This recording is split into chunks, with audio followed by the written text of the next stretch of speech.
Hello, beautiful beings, and welcome to this episode of our Revolutionary Rich series inside of Here We Grow, where I have conversations, deep, rich, nuanced conversations with millionaires, multiple seven figure visionaries who are stewarding wealth and who are, hi, gorgeous Adrian. Oh my gosh, I love you. I'm so happy that you're here.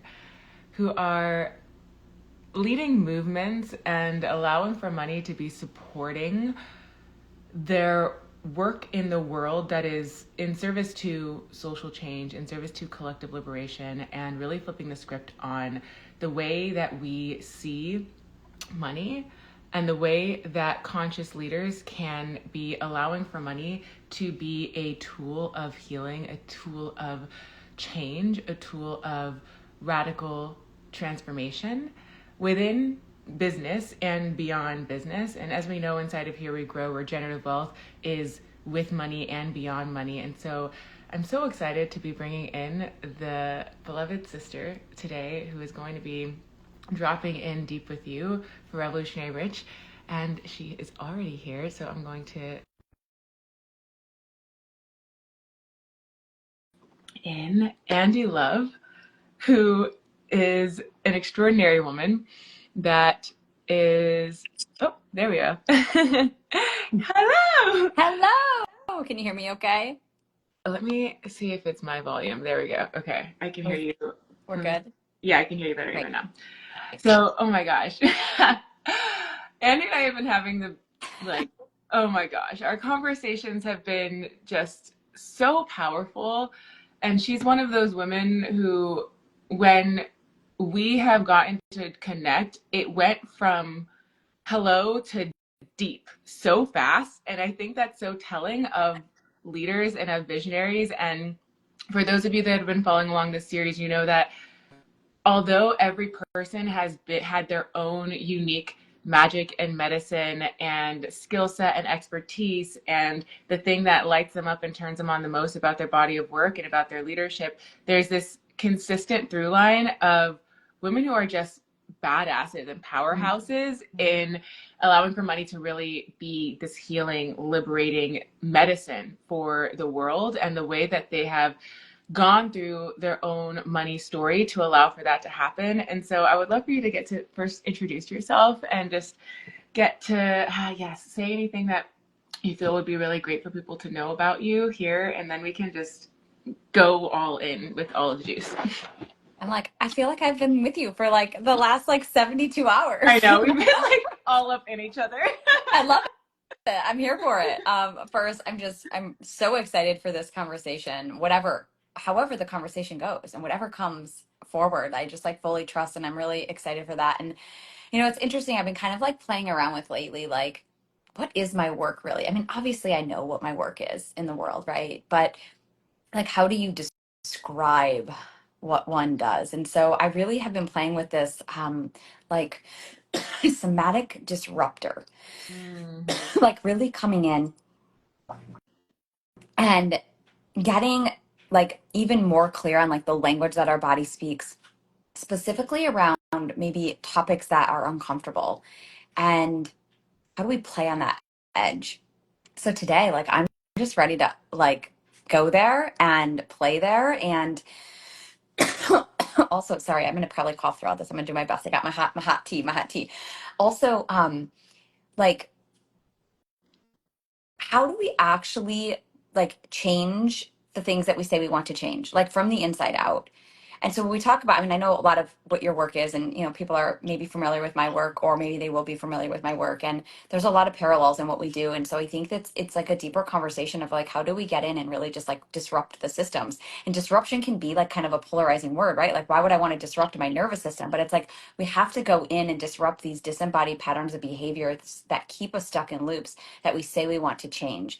And so that's really what my work is about. And I think when we have these conversations that invite people and welcome people into a different way of thinking, or almost I call them sacred invitations instead of a challenge. It's a sacred invitation to be pushed up against an edge that maybe has them take off one frame of reality and put on another is really how we start to rewire our system, which then rewires the external system. And so we're looking at like, what are those micro and macro shifts? And these are the conversations that create that, right? Because we may have a conversation today and we might say one thing. I might say one thing to you. You might say one thing to me, where now we've just shifted maybe a reality or a timeline for ourselves and whoever's listening. And Mm-hmm. so these little micro conversations can create like a much bigger macro shift. And so Ugh. that's what my work's about. And for me, it's like the sacred disruption of and the somatic disruption of, and like filling in the blank of what that is for you, and then getting really curious and like leaning in. So another big piece of my work is like, a lot of us want to regulate out of what's uncomfortable, and so when we regulate out, we're actually like leaning back. And like true feminine receptivity is like, how can I lean in? Mm-hmm. And so for me, rewiring work is really more about like the leaning in. And so and getting intimate with. And so yeah, Mm. so that's who I am. And I'm just excited to I'm just excited to see where this conversation goes. Me too. Uh, wow. I feel like the more that we connect, the more I fall in love with you because literally all of what you just said, it gets me so juiced up and turned on because I could use those words for my own work. And I think that's one of the things that I'm just like, when we're in the depths of the way that we show up in our world, that we forget, well, at least I do, and I'm sure there are people here who have this experience in their own way. We forget like there's so many different ways, but we're all working towards the same mission Yeah. when you're oriented toward the same Yep. goal, right? And goal, liberation, rewiring, shifting realities, which in turn creates, possibilities that wouldn't have existed within the confines and the limitations of what existed before. And then we experience, I love that we use the same language. I'm just like, yes, So yes, good. yes. Yes. Micro shifts getting externalized. Yeah. And then we see how that creates macro change. And Yep. one of the things, as movement makers and people who are, tapped into the way that social justice works in the world and how these movements, we're here for a glimpse of time, we're here for a moment of time, and they're here before us and they're here after us, and it's what is it that we allow for our beingness, our leadership, our evolution to contribute towards that movement while we're there. And that's why dismantling the whole burnout problem with nervous system work is so important, because these movements require us to be able to be beyond sustainable but regenerative. Yep. And so when I'm hearing you even just like introducing your work, it's making me think about, and this is a whole, I don't know if we want to go there, we can, it's making me think about how these big large movements that are happening in the world, with all of the ways that things are unequal, are unjust, are creating suffering, creating pain, creating separation, creating, all of the things that we are working to change Mm-hmm. in the world, that it has required the internal shifts within the people. You can think of like the most famous, radicalists, revolutionaries, or leaders, the internal shifts to be willing to move through the resistance, the fear, the discomfort, to name and then disrupt Yep. and dismantle and stand for what is right and true. Yeah. And so we see how that creates, these ripple effects, and then however large the movement lasts, and then it moves and it goes in waves throughout time. And I mean, you can connect this with everything from feminism to racism to environmentalism to environmental justice to classism to ageism to sexism. Like it's all of the isms. Yeah. Um, but it really is, we're here for a glimpse of time, but our micro worlds, which in Yep. our life, our businesses are a part of that, Yep. right? Our businesses are a part of the micro cosm that we're in our communities and our family systems. That's what contributes to the macro. So as much as we are willing to disrupt and dismantle in the micro within our own being, which is what I get so nerdy about in the nervous system, Me too. is what I know is what we get to see in the Yeah. outside world being changed. And so, I mean, maybe that's a really great place to get to drop into Yeah. of your own experience and sharing your own story with money, of the way that you know, disrupted and dismantled the internalized systems that you'd been indoctrinated in or Yeah. had been conditioned within, in order to get to the place where you are now in how you experience and view and steward money based off of, you know, these dominant systems and what those teach us, and then disrupting that to actually come into a place that feels a lot more aligned with your spirit, with your soul, with the way that you show up in your work now. Yeah, I mean, gosh, it's like there's so many layers here, you know? I mean, I'll be 45 this year, and I kind of fell into the work, like my background, I was actually a therapist before I came into like the coaching space. And so I went to a Buddhist focused graduate program, and we were a really interesting. I went to North University in Boulder, Colorado, and we were very interesting. It was a very interesting school. And I say interesting because it was, you know, this was back in 2005. So what year are we in? Was this 20 years ago? Am I really, was Yeah. it really 20 years ago? So 20 years ago, I'm like, am I really that? I mean, I was young. I was young when I went to grad school, and I was actually one of the younger people in the program. And, so 20 years ago, and the way that they were doing schooling and the way that they were teaching psychology was actually very different than like traditional education. And so I'm saying all this to say that like they brought in a lot of these big conversations. I can remember sitting in like my cultural competency class, and then like the conversations of like white privilege coming up, and the conversations of power dynamics, and the conversations of classism, racism, you know, all of these bigger topics that I don't want to say people weren't talking about 20 years ago, but it wasn't talked about as much. Yeah. And so a lot of people could put their heads in the sand.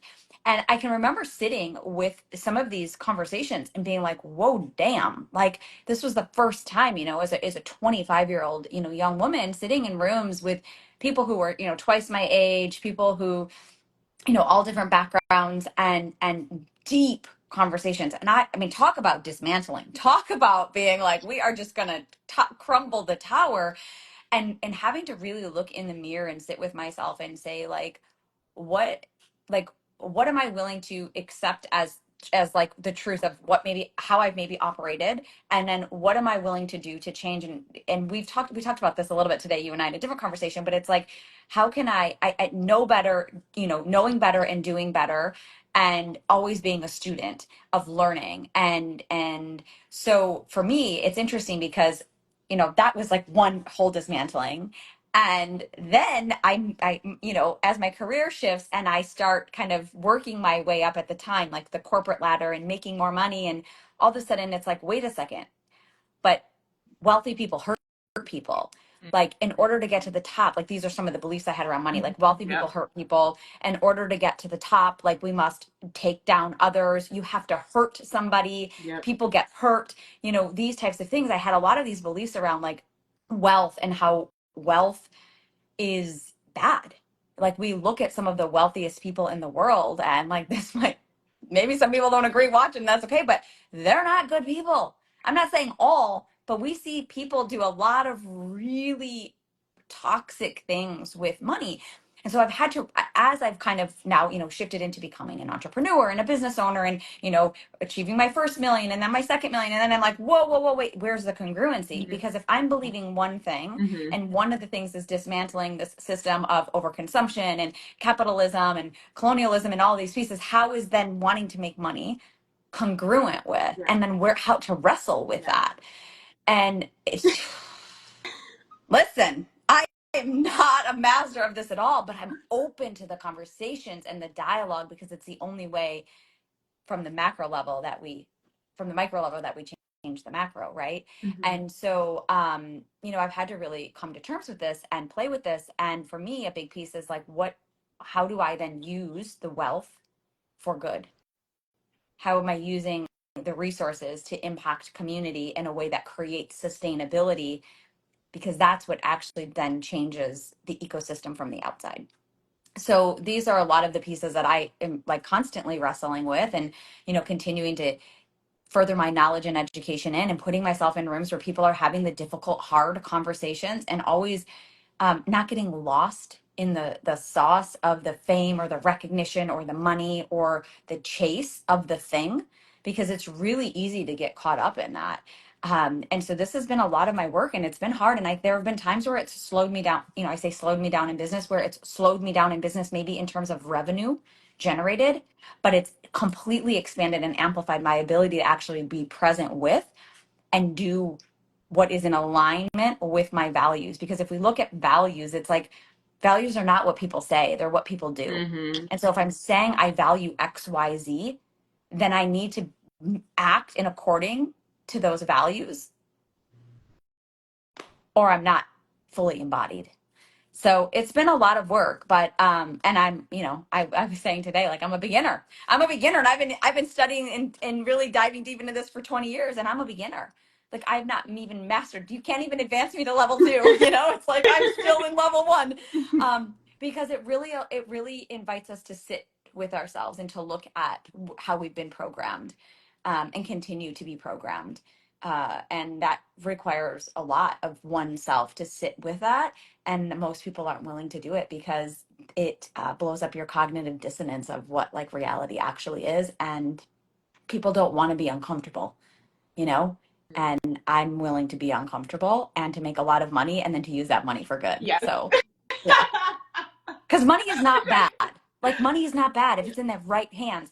I was saying earlier, and maybe we can talk a little bit about this too, but I was talking about the sequoia trees and like how I was at Yosemite, and I learned about sequoias being, obviously they're the biggest tree on earth, and their roots run wide, not deep, because they borrow resources from each other to become the largest tree. And so like they're working in community. And as there's equal resource, everybody rises. And I'm like, well, geez, look at that. Isn't that something? If everybody had the same number of eggs, you know what I mean? If we just shared our resources, if we collectively shared our resources, which, if you go and you look at like indigenous traditions and we go back and we look like this is Mm-hmm. how life, so I'm like, man, could everyone just go sit and learn something from the sequoias? And can we just share resources and run wide and not just have to be individualized and go deep? So, anyways, I could go on a million tangents about how this was also my issue with psychology and Western psychology and individualism and all these other pieces. But like we heal and rise in community. And I think that's a big piece of what my work is about, is like sacred disruption is not about you just elevating you. It's about you deconstructing to reconstruct in a bigger web. Mm-hmm. Mm-hmm. I'm so happy that you brought in the sequoia trees. I use so many nature analogies, which is very fitting. Here we grow. It's like literally the whole branch is Mm-hmm. here we grow. And so bringing the sequoia trees feels so relevant. I'm happy that we had that conversation about it early today. We have some exciting things that we're going to be sharing with you all that have to do with the sequoia trees and with the way that, regenerative ecosystems, the whole, the difference in power when resources are stewarded and shared in our ability to rise together, and how that in and of itself, it's opening up the this conversation of how that in and of itself is dismantling the way that toxic capitalism and patriarchal colonialism and all of the other things, but I'm speaking specifically with those, really talking about values, this individualized Yeah. way of experiencing reality that is hyper independent. And that's also what reinforces these ways of being, where it's, I have to do it all by myself. I can't accept, more support, or I have to overwork, I have to overgive. And then that leads to the kind of responses in the nervous system and the body that it there's so much more Mm-hmm. resistance to be receiving. I see this all the time with the people in my world, and I'm sure you see it in your world too, where there can be so much resistance to receiving higher flows of money because there's the fear of having more, which means more weight or more heaviness or more the things that don't feel good, because that's how the body equates with more money, because the way that the system has taught us to relate to money is, in so many ways, it's a collapsing, and it's a shutting down, Mm-hmm. and it's a hiding or a shrinking of our capacity, rather than an opening and expanding, a liberating, a oh my gosh. And yes, there's more responsibility, but with more responsibility allows for the power to actually be held in the Yeah. body, versus the power that is taken away, or that is forgotten, or that is diminished, or that is made small. Because I believe, and this is a part of my own indigenous ancient wisdom that continues to be awakened and remembered in my own personal journey, of I believe we all have innate power, but it's just dormant. Yeah. So I Yeah. don't think there's any one person or any one, you know, type of person or background or identity that has more power than the other. We've just been conditioned to believe that Mhm. based off of society. And then when power meets power, we are activated in something that has already been there the whole Yeah. time. And then the way that money connects with that is we all have the different programming that makes money feel like it's either something that's more accessible or less accessible. And then with that comes some kind of cost that either feels like it's not in alignment with our soul or that is in alignment with our purpose, our mission, our ability to serve, but truly from a place of, in my world, we say wild overflow versus serving from that place of, martyrdom or guilt or the ways that white privilege can make it so that there's this disconnect in the way that it is shared power, not like I'm giving you power. Yeah. And so I'd love to open up that and just see what comes through for you around, the ways that the nervous system and shifting and rewiring and liberating the nervous system around higher and wilder flows of money, like your own personal journey, like what that has been like, and even for the people in your world when it comes to, the higher level of responsibility, but also the kind of impact that we get to create from that space, Yeah. and really flipping and transforming and alchemizing the old. And I think of it through ancestral lens. I also think it through a societal Mhm. lens. So like the ancestral wounding and the societal wounding of that's around money Yeah. that makes it like hard and resistance, and then how we get to really, I call it rise beyond the edge of that resistance to get to open up to the possibilities that exist beyond what we've known before. Yeah, I mean, gosh, there's like almost like two, like I feel like there's almost like two, not answers, but like two directions. Cause I look at two things with when I'm doing this work with clients. And like the first is really decoding and understanding the language that our body speaks. And so everything that I do is like operating from like logical linear thinking brain, emotional heart brain, and then gut brain. And they all speak a different language.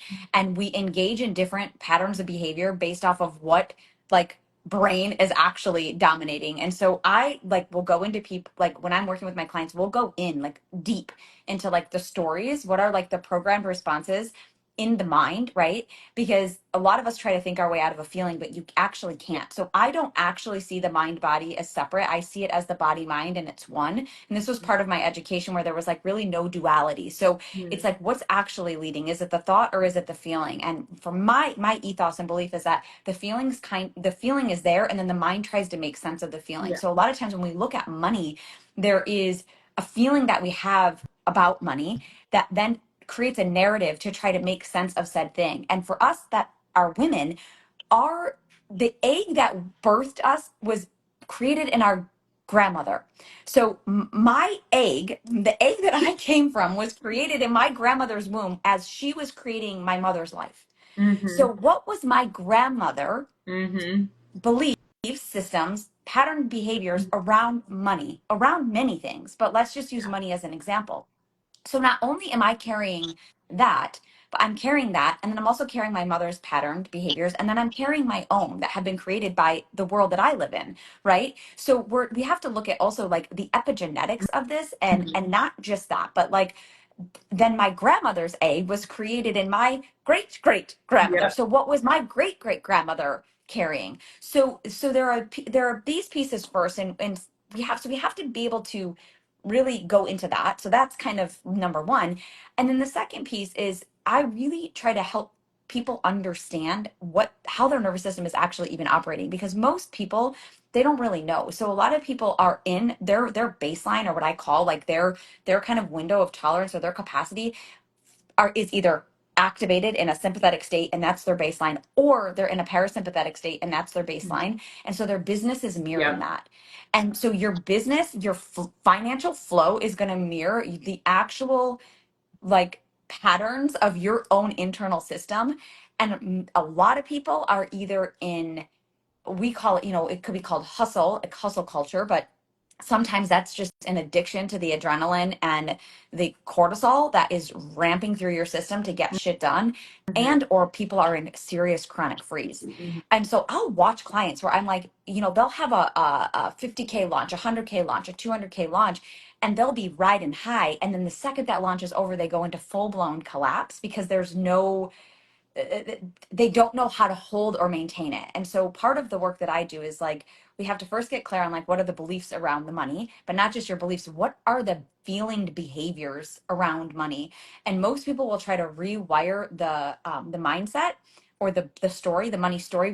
I see a lot of people work with money story. I'm like, I'm not going to work with money story. I'm working with the body story. So what is the body story hold around money? You can tell me, what you heard your grandmother say or your grandfather say, or what your parents said, or your ex or whoever. I want to know what happens in your body when you hear that story. And so then we start to work there first. And then from there, it's like, now we need to increase your capacity and get you in an actual flow zone that isn't going to have you either riding off of your adrenaline to make shit happen and or collapsing afterwards, because you're just going to create instability and roller coaster results. So it's kind of this twofold. And honestly, I mean, this is what I've done with myself. And so there was a period of time actually, back when I found out I was pregnant. So I have 3-year-old twins, and I got pregnant in October of 2021, and had a really difficult pregnancy. It was just it was a whole situation. And, I had broken ribs and I couldn't work, and I had to basically like just shut everything down for like a year. And in the midst of that, I was also going through a lot of deep things kind of behind the scenes, both with my business and personally. And I had the income to be like, I had financially set myself up where like I could just step away and I was good. And so that was awesome. And then when I came back, I was like, I'm shutting everything down. And I shut down my two largest revenue producing programs, one that had generated like 3 million and one that generated like a 500,000. Like my like big, like those were my money makers. Like, and I just shut them down. And I said, I'm not going to I don't know what I'm going to replace them with yet, but like, I'll figure it out.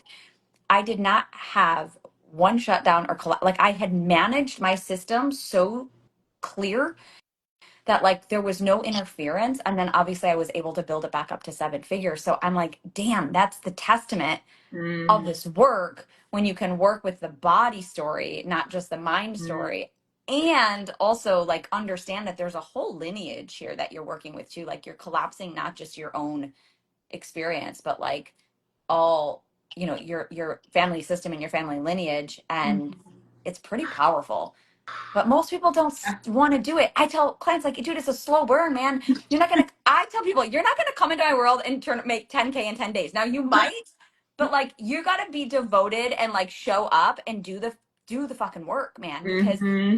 if you're not willing to dismantle and be cool to ride with the amount of time that it's going to take to do that, like, I don't know. But that's how the quantum leap in my world happens. The quantum leap is like the small little like stackable moments that creates the quantum, not like I went to bed and woke up a Yeah. millionaire.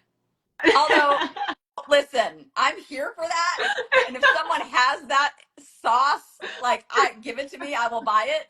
But it doesn't actually, in my opinion, work that way. And so I look at like what we've created as a company over the last 8 years, and like the millions that have been created, and the sustainability of that, even though, and for me, that's something that I feel like really proud of, because it's been honestly through the work of the nervous system and Mm-hmm. sitting in the real tough shit when shit gets tough, you know, Mm-hmm.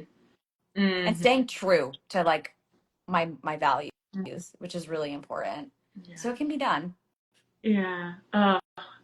There's so many juicy drops in all of what you shared here. And one of the pieces that I'm really wanting to anchor in here, for those of you that are here live, I'm so happy to have you here. And for those of you that are dropping into the replay, around, this really is the difference between the short-term peaks and the long-term regenerative system, truly. And I mean, that's the difference between a body, a nervous system that can actually hold more in a way that feels, more easeful, more pleasurable, more spacious, versus the ones that it takes time depending on, I'm so happy that you brought in the epigenetic stuff. In my world, we call this we're lineage liberators. And so we Yes. liberate our lineage. Lineage liberators. Wow, that's the most I've ever gotten tongue tied with that one. Lineage liberators. Um, Love and it. so It's so it's good. so good. So good. And it makes me, I also love that you brought in, oh my God, there was so many different pieces here, but we just had a call for the regenerative wealth program that I'm leading for my Wealth Mind clients in Wild Overflow. And we literally, you can't make this shit up. The synchronicity is actually uncanny. We were literally wiring the money stories in the body that were passed down from from the matriarchs of the family, like from more of the mother Yeah.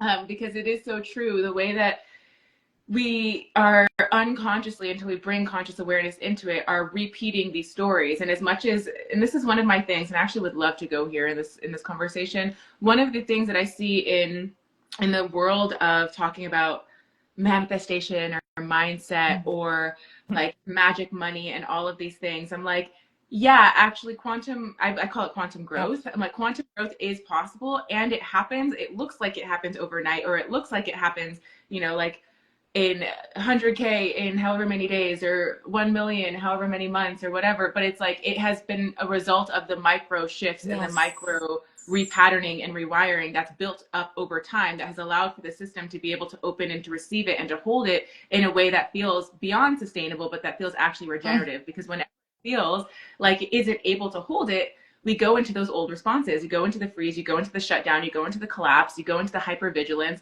all of these different forms of survival, essentially, like the body being in some kind of survival state, which makes a lot of sense because for so many of us, our grandmother, our great grandmother, our great grandmother, great great great great grandmother was in some kind of survival relationship with money. It's so revolutionary even to be in the place that we are now, where we have access to being able to hold our own money in our own bank accounts, let alone being able to charge and to allow ourselves to honor the value of our work in the way that we are now, and to be having the kind of freedom that we have now. And I'm curious and would love to, as we're anchoring in all of these pieces around like more of the science nerdy parts, which we can totally geek out on together like for hours. We can, Hours. because we're both so into this. It's like the industry in and of itself. And we're both obviously coaches, and a lot of the people listening to this, I'm sure, are coaches. But even if you're not a coach or you're an entrepreneur, it's a different kind of game, of course, than not being an entrepreneur. And there's so much that we see when people are talking about what it looks like, or what is possible when it comes to making big amounts of money, making wilder money, when they're not actually talking about these more nuanced conversations of the reality of what is happening within the body and within the business ecosystem that's a reflection of the body, as we were talking about before. And the way that these larger systems impact that experience, right? So the larger systems being like white supremacy, like racism, like classism, like genderism. And I know, from my own journey, and I'm so excited to get to know more about your journey in this particular regard, of the way that I've seen those conversations not happening when, like, oh yeah, I just made this much money and it was so easy and it was so simple, and this is how you can do it too. And that used to really activate me as a Black woman, a Black queer woman, who's had to go through so much of my own trauma liberation work, ancestral liberation work, just to feel safe enough to own certain levels of value in my work, and then getting to receive that, and then getting to feel supported in that with money and with my clients and with my business.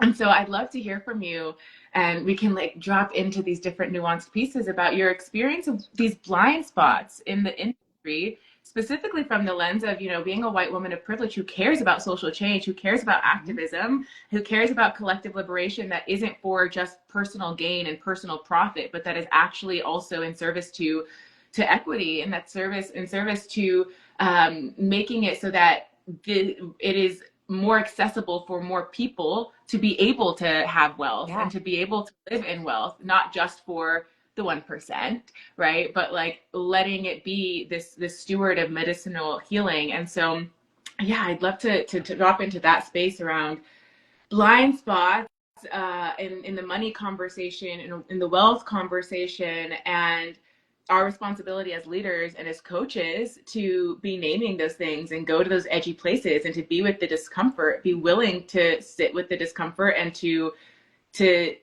take a stand and to use our voice in ways that are naming these things that most people choose to be silent in. Yeah.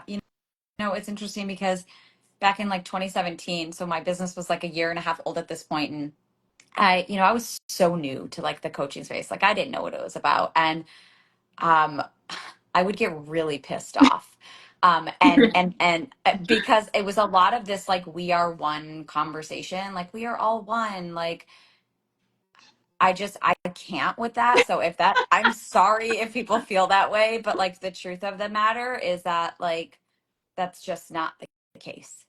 And if the times of the world that we're living in right now don't demonstrate that, then everyone needs to like wake up just a little bit more. And it's edgy to say that, but it's the truth. And if we're not willing to go there and have those conversations, then what are we actually even really doing?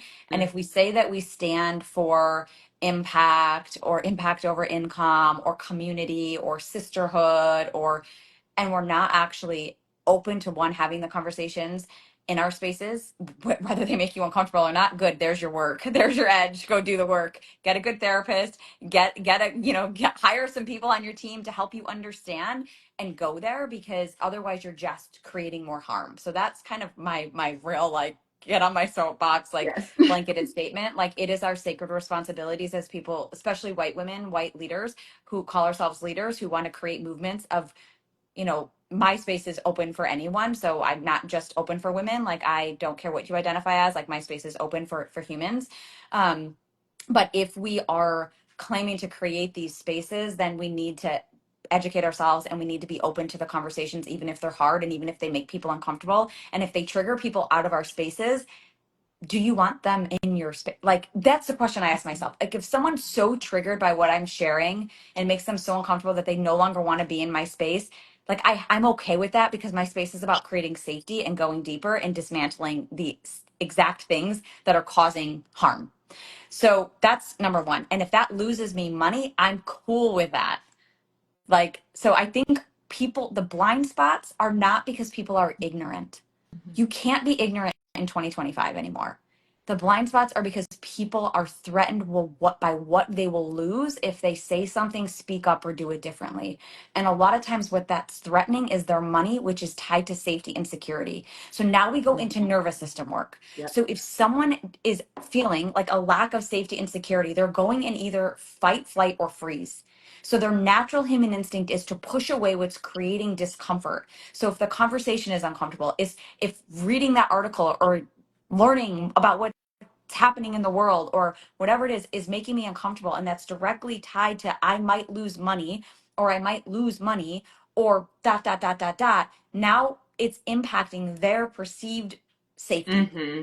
And so they won't go there because it threatens them, Mm-hmm. and it puts them into fight, flight, or freeze. And what I see is it's a lot of flight. It's a lot of like heads in the sand, la la la la la. We're not going to have that conversation. We are all one. Well, we're not actually. I mean, I got canceled big time in 2020 because I like just went off the rails, like calling out all the people talking about all the oneness. And I was like, I am not here for it. And it's like, we all need to just like, you know, get a clue. Basically, I mean, I said it not like that. It was, it was pretty, I was pretty loud. But canceled by who? Do you know what I mean? It's kind of like, Mm-hmm. so I could get really fired up on this and go in a No. thousand and go in a thousand different No. directions. But I think it's our sacred responsibility, and the blind spots are there because it challenges us to get uncomfortable, and we should, period. Like we should be uncomfortable, and we should be upset, and we should be outraged, and we should be angry. And if we're not, then open your heart. That's kind of my stance on it. And yeah, I just have like a real zero tolerance policy. I mean, it's like literally in the disclaimers of everything. It's on my website. It's in my terms and conditions. It's like, if you're going to be in my world, I have a zero tolerance policy, and here's what it is. And so like, you can literally click off and you don't have to move forward. Like in my enrollment if this does not align with you. And that's very important to me because it's part of my sacred responsibility. So if I'm going to be a privileged white woman rising in wealth, then I need, and I say I want to do it different, and I say I want to dismantle these systems that keep people oppressed and harmed, then I need to actually do that, not just say it. And listen, it's been a huge edge for me, and it's been really hard, and it's been uncomfortable at times, and there have been times where I'm like, it's actually easier just to not, it's actually easier just to be quiet. Yeah. It's actually easier to say nothing. I don't want to ruffle feathers. I don't want to be, and when I realize that I'm leaning into that, I'm like, there's your privilege right there, Andee. Yep. That's your privilege right there. You better check yourself and go back to what do you actually really want to stand for. This has been some of my biggest work in this space, and um, it's been a challenge, but like a percentage of the challenge of like what most people have to deal with. And so like I'm cool with that. Like I'm cool with that. And yeah, it's been interesting. It's been interesting. But I think at the end of the day, people don't want to get uncomfortable, and so they play ignorance, and I just don't buy it. If I'm gonna be real bold about it, I just don't buy it. So, and my people know where I stand. Like I'm very vocal. My people know where I stand. Like when I say my people, I mean like my audience and like my long-term clientels. And listen, like I've had some real hard conversations with people in my spaces where we don't always see eye to eye or we don't always agree. But all I ask is that people are willing to like take off their frame of reality and try on a different one. And I have watched people's like hearts actually change by being open to having the conversations. And I'm always open to having the conversations because I think that's the only way that we progress forward. And with that being said, like I will call you out with love, but I will. Yes. I will. So Uh, well, you just like met the raw and real that I show up in. So I have like a depth of respect and admiration for you that I already had before, but I feel like it's just deepened because these are the things that need to be heard and need to be said. And one of the things that there's so much there that I want to go back into. So we're gonna have more than but oh, Dion says, thank you, ladies, for such a powerful conversation. Oh, I love you. She's in Juiced Up June. Oh, my surprise. We have a surprise.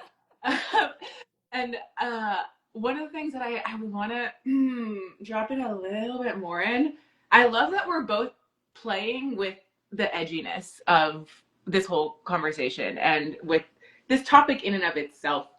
And I'm feeling edgier than even normal right now. I think it's because you sparked like my fire in a way that I'm like, let's just fucking go there. listen, I'm here for it. I like Forgetting people are here for it. So I'd love to hear, and I have my own. I've shared some of these in the previous Revolutionary Rich conversations where we've talked about like what we're seeing in the patterns of people who hold privilege and aren't using it in the way that is the most responsible when it comes to wealth, because so much of these conversations are about being sexy stewards of wealth that is in service to collective liberation, which means, of course, having the awareness of where that's it not happening and then being in the practice and the devotion of being better. And so is there one specific blind spot that you see in the industry that is happening right now, like as coaches, as visionaries, as leaders, especially with our white leaders, especially with our white multimillionaire leaders, that is perpetuating these systems of specifically white supremacy and colonialism?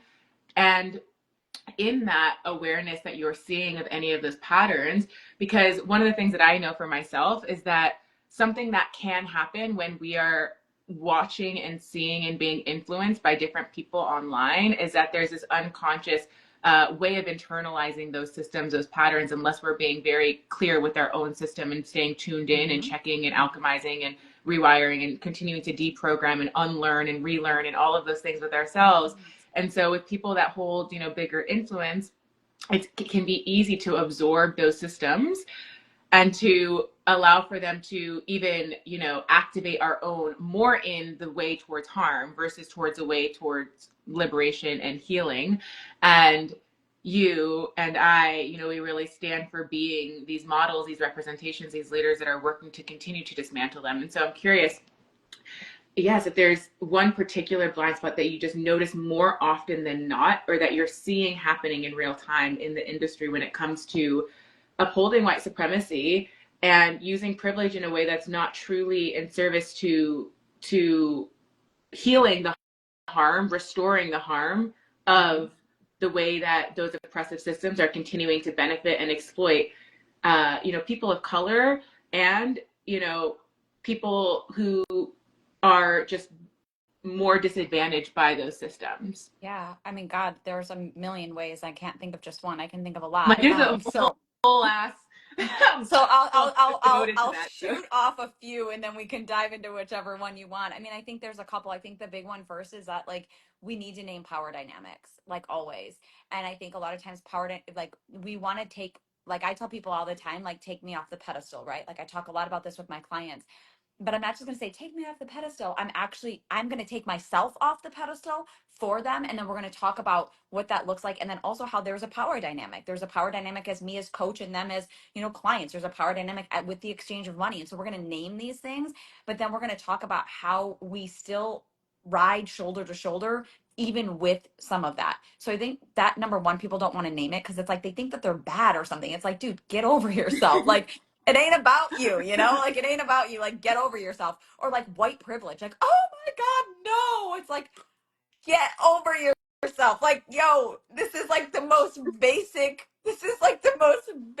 lesson. If you can't get this, I'm afraid for you. But it's like people take it personally. Like that offended me. Offended you how? How so? Tell me more. Like I get curious. I'm like, I am so confused right now. Why does that offend you? Like you so these are the things like people acting like, oh no, not in my space. But I think a big one, and I'm just going to say it, is that we reward productivity and monetization. So we want, and look, I do this too. Like I cheer on my clients when they have a big win, a financial one. Fuck yeah. I'm like, yes, like you go, you just had a 50K launch. You just had a 20K day. Like, and we celebrate that. Right. And I think that's good in some contexts, but oh man, there has to be a better way though. And I don't know what it is yet. And I do this too. So like, I'm like outing myself as like, because but again, I think these are the conversations we need to have, because if we're saying, how do we bring people that haven't made the money yet into the spotlight? Mm-hmm. That's the question I'm always asking. I have clients who are extraordinary. They are doing work in this world that the world needs to know about, and they haven't hit the money milestone yet. Mm-hmm. But nobody knows who they are because nobody's shouting them from the rooftops. And I can only shout so loud to so many people. You know what I mean? So I'm like, what we are doing is we're keeping the 1%, making the rich richer and the poor poorer. And I'm like, we need at some point to be like, enough is enough is enough. And where is the voice for the people who are doing extraordinary things that isn't necessarily tied to their income? I mean, I have a client who literally, they had a business and they sold their business for multi millions of dollars. I mean, well, way more wealth than, I have. And yet, like, she struggles in her coaching business because she doesn't talk about that. But I'm like, dude, if we talked about that, Yeah. your 8-figure, 9-figure assets and da da da da da, Yeah. like, would you get a different level of Yeah. recognition? And I'm sorry, but that shit's fucked up. Yeah. And yet I Yeah. do it. We do it. We do Yeah. it. We We, do. we do it. So it's like, okay, great. So now that I'm aware, how do we then start to shift? So for a long time, I stopped marketing with how much money I made. I just recently re-added to my Instagram bio, like multi 7-figure, Yeah. because, as much as I hate playing the game, sometimes we play the game and Yeah. like, Oh, this conversation and is so fucking juicy right now. but I'm like, would you hire the person if you didn't know how much money they make? So this is what I always tell my clients. I'm Yeah. like, here's the thing. I want you to pretend like you're in a room right now and like it's not about, like nobody knows how much money anybody's making. And you get 15 minutes on the microphone to like speak from your heart, and there are 100 people in the room all ready to invest $100,000 each into each person. Like, can you speak from the differentiation and the passion of who you are and what you stand for? Number one. And then number two, would you hire her, them, they, if you didn't know how much money they were making? So what are we drawn to really? Is it the person and the authenticity and what they bring to the table, or is it the money? And money does a really crazy thing of making us hit. It's a dopamine. It's a temporary dopamine hit, and it pulls on our safety and security. And we say, "Oh my God, they have what I need. They have what's going to give me safety and security. So I must do as they say." And that right there keeps. And a lot of times, the people leading the way, and I'm a white woman, so I can say it, are the white women. And so then we're like, now we have just reinforced the system of white supremacy. And so, you know, I mean, I could go on and on and on and on and on and on and on about this, but if we didn't know how much money some of these people were making, and if we deleted all of the likes and all of the follows, and it was just pure content alone, and no one could talk about their numbers, what is their substance still there? And I'm not saying that with a lot of these leaders there isn't. I'm sure there's a lot of them where there is, but what's actually driving us? And we need to get really honest with it. So for a while I took like a break from hiring mentors because I was really like confused of like, who am I hiring and why, and like what's the motivation behind why I want to be in certain spaces, and is it the content, is it the community, is it the values, is it the morals, or is it the money? And I'll be real, like there's a deep appeal to like the money. Like I want to make that kind of money. I'm not saying I don't, but I also know what I would do with that kind of money. And like, you know, the first thing would be like being like buying land back and giving land back to like where the land should go. And like for me, that's a big piece is like Hawaii. Like I want to go back to Hawaii and buy the land back and give it back to the Hawaiians, because that's where whose hands it should be in. And so like I have a different kind of motivation. I don't need 17 cars. I don't need a $20 million house. I don't like, my legacy is different. The legacy I want to leave is different. And so I don't know. So this is a lot, there's a lot of blind spots. And I'm not saying that some of these leaders don't have a big desire for impact and legacy too. And a lot of them probably do, and they're doing it behind the scenes as they should. We shouldn't be broadcasting this.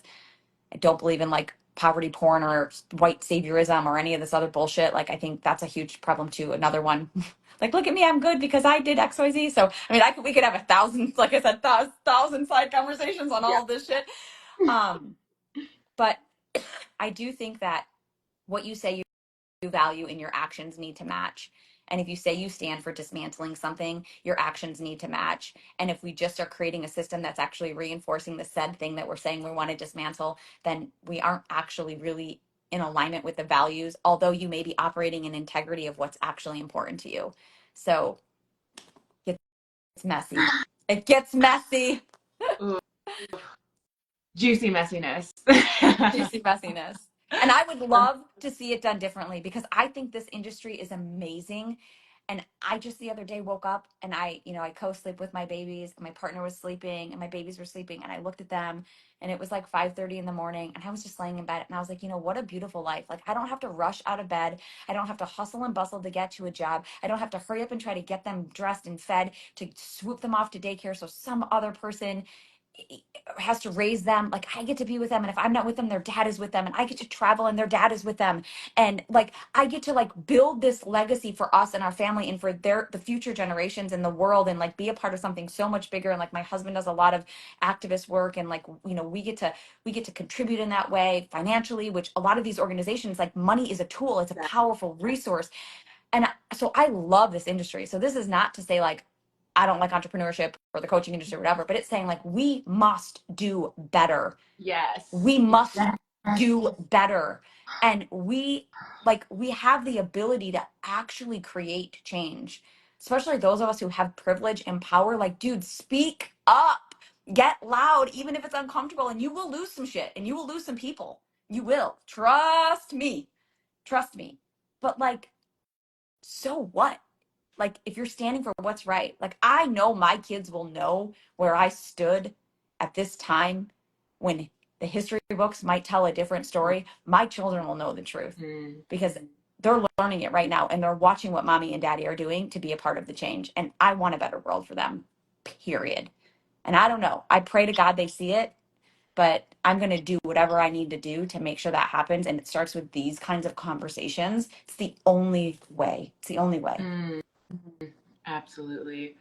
This is such, I mean, I really truly couldn't have imagined a more perfect way to land in this conversation in the Revolutionary Rich series, like what it means to be revolutionary rich and creating a legacy, allowing us Yes. to be serving that legacy that goes beyond, yeah, it goes beyond just me, you, us. It's bigger than us. And I love that you bring in, you know, because your event that is happening in August, Body Based Camp, is in Hawaii, and so that connection to the land, and you know, as a Mexican Indigenous woman, and I have my Black roots as well, that connection to the land has been one of the most powerful aspects of my own decolonializing myself Yeah. from those systems that very much had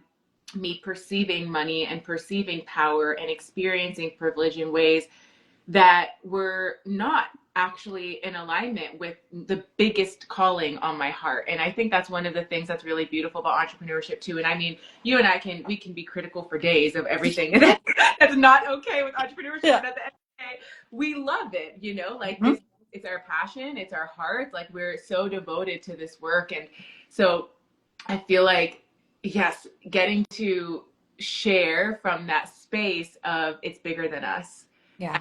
We're always in this devotion, this practice of commitment to disrupting, to dismantling, to alchemizing, transmuting what isn't even ours to hold, that was passed down, so that we can actually be the stewards of a new way of living, a new way of being, a new way of leading, that's really allowing for us to see each other and to see the world in a whole different way. Yeah. And that's part of what gets to happen inside of these conversations, which are little drops. And it brings me to this exciting announcement. It's the first time I'm sharing it. So those of you that are listening to this live, you're the first that get to hear it. And those of you that are watching the replay, that Juice of June, the masterpiece that I've been pouring into some time now, that I'm like, oh, so turned on, and it's just been getting bigger and wilder and juicier than ever. We're currently in the last week of early access, and Andee and I were having a conversation a few days ago that just was almost as big as this one, maybe good, who knows? I mean, really, they're just, each one feels like we're traveling through portals together. And we decided to partner up for Juiced of June. So now, inside of Juiced of June, there is a whole new level that has been activated, where these revolutionary rich conversations that we've been having inside of Here We Grow on these series are going to be happening inside of Juiced of June, with opportunities to have coaching, to have transmissions, to have Q&A, for you to be in the room with us live and really deeply engage in the ways that we're disrupting, dismantling the old systems and creating new regenerative pathways and ecosystems of wealth and of wild overflow within your leadership, within your business. And so I am so excited to announce this. It feels like such a joy, such a pleasure, such an honor to get to share space in this way and invite those of you to come and be a part of it. And we're like, we have a big vision, we have a big mission. Big, huge, It's like exploded. It was already like pretty fucking good, and then just level the fuck up. Level the fuck up. I know. So good. I mean, listen, we need to get people in these rooms. Mm-hmm. People need to be a part of these Did you try? conversations. Like, period. My Siri thought that we were talking to her. Yes, Siri. yes. We need to have these kinds of conversations. And the thing about it is, once we rewire, because you know that's part of what we're going to be doing inside June. It's rewiring the nervous system. It's somatic liberation work. It's expansion work. It's over 30 days of a portal together. And once you're allowing your nervous system to actually begin to create within yourself a new way of experiencing and relating to money that it's cleared from the old scarcity and lack patterns that we've been taught to think or perceive in. And as you said, and this is something I say a lot in my world, this exists at all levels. Like this exists at, even my clients that are multiple seven figures, just as much as the ones it's your first 10K month or your first 50K month. Like Yeah. it exists at all levels. The money, the amount doesn't even matter so much as it is the relationship to it in the body Mm-hmm. and the way that it feels to be in reciprocity, the way that it feels to be in stewardship, and the way that it feels and that it gets to be in redistribution Yeah. of it. And so that's, a deeper layer that we get to drop into in these conversations in Revolutionary Rich and that we're going to dive into inside of Juice of June. And Andee is one of our beloved partners that's coming in and that's sharing her juice and her magic. And I'm just so excited.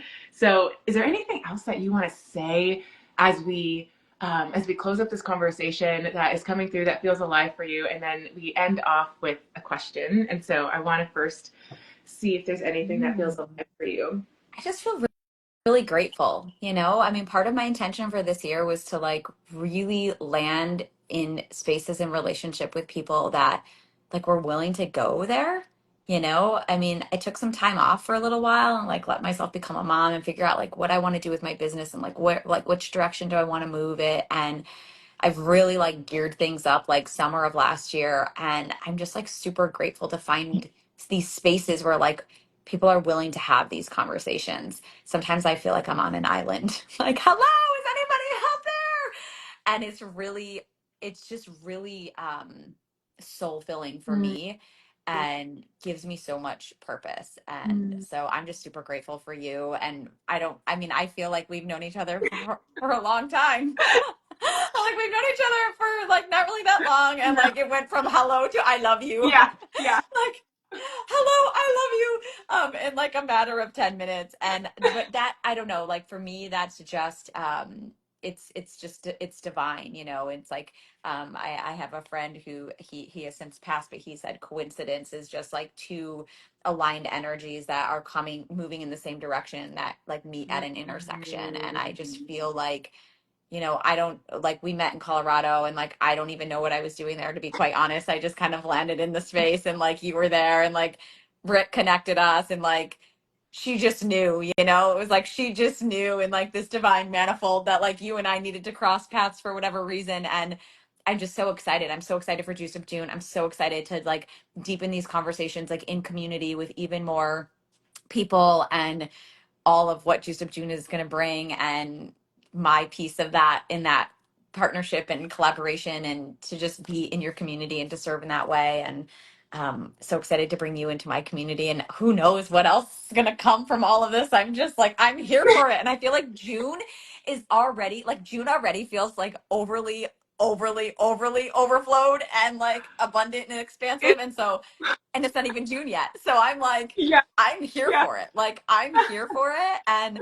I'm actually I was talking with my community today and I was telling them like, y'all don't even know what's coming. I'm so excited because like I have just like a taste of what's coming, like because I can feel it, you know?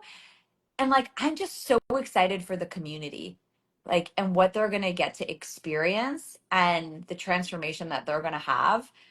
Yeah. So I think that's what I'm like most lit up about right now. Just like, give me more. And I believe that wealth, I look at like wealth as a like how we create more wealth through co-regulation Yeah, in these deeper yeah, conversations. And so yeah. I'm just like, holy cow, everybody better like buckle the F up because if you're calling in something big, I would like 10x it right now because I just feel like the energy and the synergy and the frequency that's going to be happening in these deeper conversations are like, that's it. Game over. Oof, Game yes. over. There's a new paradigm being created, and I'm here for it. Yes. Oh my God. I couldn't have said it better myself. I'm like, yes, yes, Yes. yes, yes. Yes. I'm Yes. almost Yes. brought to tears right now because the synchronicity and the alignment of our paths crossing is it's so beyond me. And I feel like I'm getting emotional. I feel like it's also such a reflection of the way Juice of June it's so beyond me. Like like it came through me, but it has a life of its Yeah. Yeah. own. Yeah. Yeah, listen, I get it. I'm here for it. I get it. You don't even have to explain it. It makes sense. Oh, yes. And so to get to come together and to share this experience is, it is such a privilege, and it is a blessing, and it's one that, I have so much fun. Like, I have a blast. I truly, so much of my work is rooted in play and pleasure, and I take this work so Yes. serious.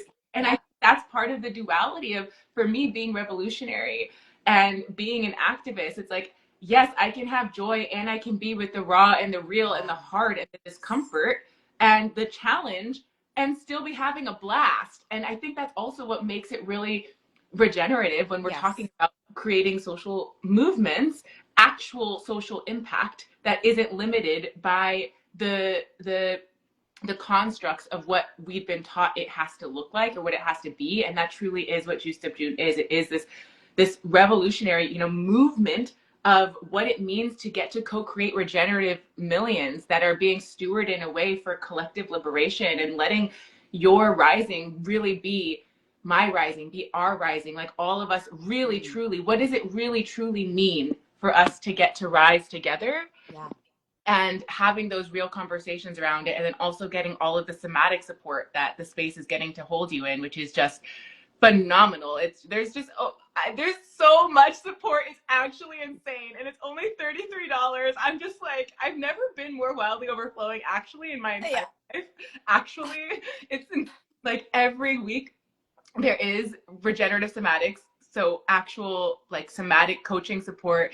We have transmissions, we have hot seat coaching, we have these revolutionary rich conversations. So there's just like, there's no way, if you really show up and lean in and let yourself be held and let yourself receive and really prioritize yourself in a way that you've never before, like there's no way you can't have your wealthiest month. And that's the mission that I'm holding, and that all of the partners like yourself, like we're all holding this together. 1,000 women. We're Yes. holding this mission for 1,000 women to have your wealthiest month ever regeneratively. So not from the toxic capitalist system of, depleting yourself, exhausting yourself, draining yourself, but in a way that you're receiving and circulating money that is truly life-giving and Mm-hmm. rooted in a value system that's aligned with your spirit, aligned with your soul. So I'm holding you in that. And Andee's I holding mean, that with us. And so we would just love to get to have you. And I also want to invite, I'm sure those of you who are already experienced in-person events with me, you know how much fun we have. And so I do have some really fun ways that we're going to get to play in Hawaii together at Andee's event. So we'll be sharing, in the coming days, in the coming weeks inside of Juice of June, so many incredible opportunities for you to get to rise with us.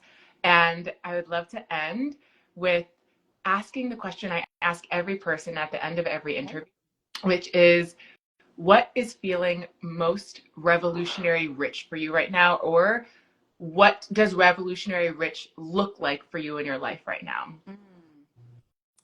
I mean, a big one is that, like, gosh, there are so many, but I think I'm going to name this. So when I shut down like everything in my business, I vowed to myself that when we rebuilt it back up, that I would be in my flow zone like 99% of the time, like Yeah. really mirroring like values and actions and serving in a much bigger way, like to the community and to the and like impacting the community. And so we're about to, well, we're at another like 6-figure cash month. So this is like, we've had a few like since we've kind of restructured everything, but this one, I was saying to a friend, feels like the first time ever because it's so aligned and Mm, there's been like a big give back component, and like that I think is what feels like the most like the revolution is here, baby. Like if y'all ain't paying attention, like the revolution is here and the people are in the streets and the shit is getting shooken yep. up. And to be able to do this work that I do and to be able to help support that cause feels fucking expansive AF. And so this month feels extra special because it's been a little bit unexpected and very much aligned. And so I'm like just watching like my partner and I find this synergy and how we're doing this together. And like it feels really good. So I'm actually celebrating that because there were moments, and I'll be real honest, where I'm like, is it possible?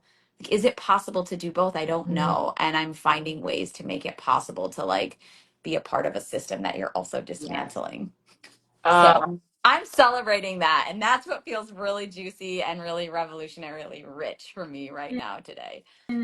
I'm celebrating you in that Yeah. too. Yeah. So, so good. Well, thank you so much. I'm so happy that we got to drop in here and share this conversation. I'm so grateful for you and for your presence in my life and our sisterhood, and now inside of Juiced Up June. And to get to be Body Base Camp is going to be such a So beautiful good. experience. I already know. So, for those of you that aren't yet inside of Juiced Up June, you can go to the link in my bio on Instagram, and it's also in the show notes for the replay, and you can join us for Juice of June. We're in early access right now, so it's the last week of early access. You can still join us before June 1st. And if you're watching this after June 1st, it's only $33 to join us throughout June until the price rises at $555, which I don't know when yet that'll happen. So it comes without So notice. basically, just do it like now. Just like get in now because it's worth like 10 times that or Oh my God. more. It's worth at least, honestly, 30,000 I minimum. mean, seriously. Yeah. I mean, I already know because I know what's coming and I know what I'm bringing and I know what we're going to bring and I know what else is in the pipeline. So, yeah, y'all just do it. Like, why even think about it? So good. I love I you. love you. So grateful. Right. Goodbye, dear loves. Bye. And Juiced Up June in our next episode.